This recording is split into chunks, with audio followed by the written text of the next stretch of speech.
Hello friends, నేను మీ నాగలక్ష్మిని. ఉల్లి ఆవకాయతో మీ ముందుకు వచ్చేసాను. ఎలాగండి ఉల్లి ఆవకాయ? ఏమిటండి ఉల్లి ఆవకాయ అంటున్నారా? చూద్దానండి, వీడియోలోకి వచ్చేయండి. అదిగోండి ఉల్లిపాయలు, సాంబార్ ఉల్లిపాయలు ఉంటాయే, అవి తీసుకుని బాగా ఇలాగా మరీ మగ్గించొద్దు. కొంచెం మగ్గాయి అనుకున్నప్పుడు కట్టేసేయండి, స్టవ్ కట్టేసేయాలి. అదిగోండి చూసారా, అలా నూనెలో వేసేసి మగ్గించాలి. పై పెచ్చంతా తీసేసుకుని అదిగో అలా తయారు చేసుకోవాలి. అదిగో మగ్గినాయి, ఆర్పేసి స్టవ్ ఆర్పేసి. అలా అంటే పెచ్చులు ఓడకూడదు అనమాట, కలిపెడితే పెచ్చులు ఓడకూడదు. అలా చేసుకోవాలి. ఇంకా దాంట్లో అన్నీ అదిగో గ్లాసు కారం, ఒక గ్లాసు ఆవుపిండి,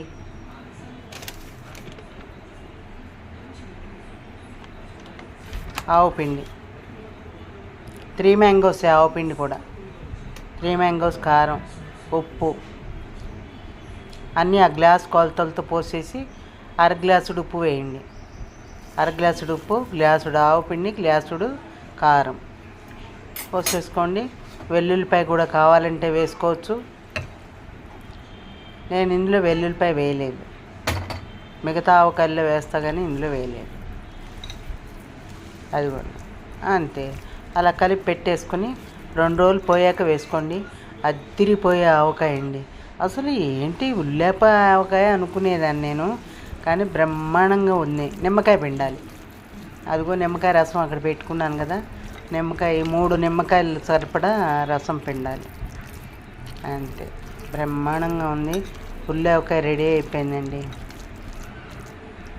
అదిగోండి ఉసిరికాయలాగా ఉన్నాయి కదా, చూడగానే ఉసిరికాయలు అనుకోవచ్చు మీరు.